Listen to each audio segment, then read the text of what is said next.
Hello students, ये sociology का 23वां part है और छोटे छोटे कॉन्सेप्ट को लेना है इसमें कल्चर से रिलेटेड।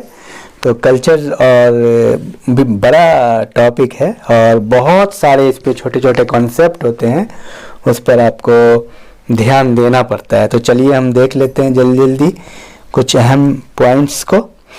तो ए साइंटिफिक थ्योरी ऑफ कल्चर किसकी पुस्तक है? डी.एन. मजुमदार या मेलिनोस्की। कल्चर थीम की अवधारणा किसने प्रस्तुत की? रुथ बेनेडिक्ट या मॉरिस ऑपलर। अपने से भिन्न लोगों की संस्कृतिकरण की प्रक्रिया क्या कहलाती है?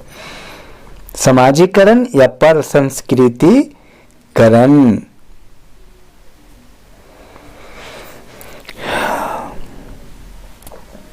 जो प्रतिमान स्थिर होते हैं और एक संस्कृति से दूसरी संस्कृति में एवं एक युग से दूसरे युग में भिन्न नहीं होते, वो क्या कहलाते हैं?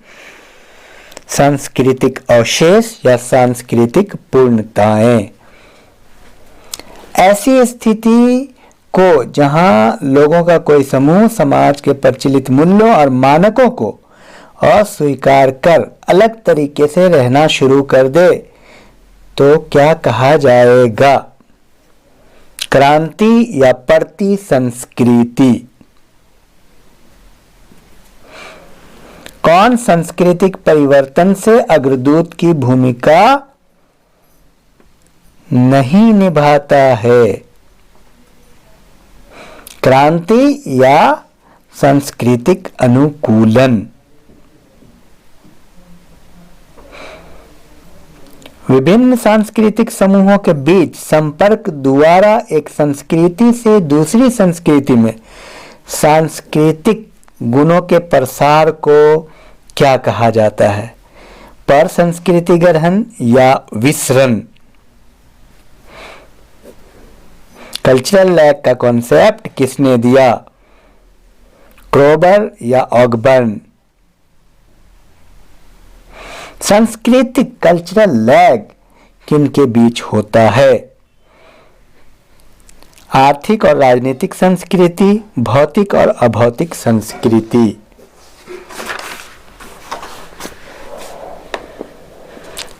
निर्जातीय केंद्रवाद को समझिए और इस ऑप्शन में से आप बताइए। अपनी संस्कृति से तुलना करके अन्य संस्कृतियों को आंकना या अन्य संस्कृतियों को हीन भाव से देखना, इन दोनों में क्या सही है? सांस्कृतिक सापेक्षवाद को समझिए। किसी विशेषक का प्रकार एवं अर्थ उसके सांस्कृतिक विन्यासों के सापेक्ष होता है। सामाजिक संस्थाओं के प्रति किसी के विचार उसके सांस्कृतिक परिप्रेक्ष्य से अतिरंजित होते हैं। देखिए, एकदम ठोस हिंदी है। अब इसको समझने के लिए आपको जाना पड़ेगा कॉन्सेप्ट में। कॉन्सेप्ट वाली वीडियो को आपको अच्छे से सुनना पड़ेगा। तो बहरहाल और कुछ छोटे पॉइंट देख लेते हैं। संस्कृति के विकास के 6 अवस्थाओं का उल्लेख किस विद्वान ने किया है? जैसे आदि पाषाण युग, पूरा पाषाण, नव पाषाण, ताम्र युग, कांस्य युग तथा लौह युग। एस.सी. दुबे या हर्ष कोविद। और संस्कृति सीखे हुए व्यवहार प्रतिमानों की संपूर्णता है जो एक समाज के सदस्यों की विशेषताओं का प्रतिनिधित्व करती है और इस प्रकार ये एक जैविक विरासत का परिणाम नहीं होती। इस पर ध्यान आपको देना है कि जैविक विरासत का परिणाम नहीं है। किसने कहा? टायलर ने या हॉबेल ने? तो बहरहाल आप इन सारे छोटे छोटे कॉन्सेप्ट पर ध्यान देंगे तो आपको धीरे धीरे याद हो जाएगा, निराश मत होइए। वो प्रक्रिया जिससे कोई संस्कृति जब दूसरी संस्कृति के संपर्क में आती है तो अपने कुछ गुणों को खो देती है, इसे क्या कहते हैं? सांस्कृतिक प्रसार या पर संस्कृति ग्रहण?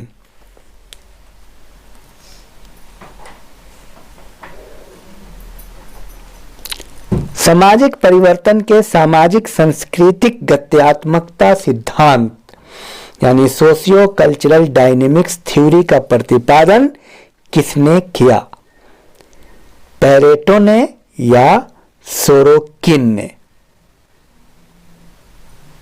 तो ये रहा कुल मिलाकर के। और बस इसका मैं आपको यही कहूँगा कि इसका एक ही इलाज है, पहले कॉन्सेप्ट वाली वीडियो सुनिए और फिर बाद में इसको आप बार बार रिवाइज कीजिए। जब आप कॉन्सेप्ट वाली वीडियो सुन लेंगे तो आपको ये बात समझ में आने लगेगी, क्योंकि शब्दों का इस्तेमाल हिंदी माध्यम से बहुत टफ शब्द का इस्तेमाल होता है और टफ शब्द का इस्तेमाल होता है तो इसी क्रम में आपको हिंदी और इंग्लिश दोनों टर्मिनोलॉजी का इस्तेमाल करना पड़ेगा। और जो बेसिक कॉन्सेप्ट में कल्चर में हमने चर्चा किया है उसको अच्छे से सुनिए, उनमें दोनों भाषा का इस्तेमाल किया है तो आपको बात पूरी समझ में आएगी। Thank you.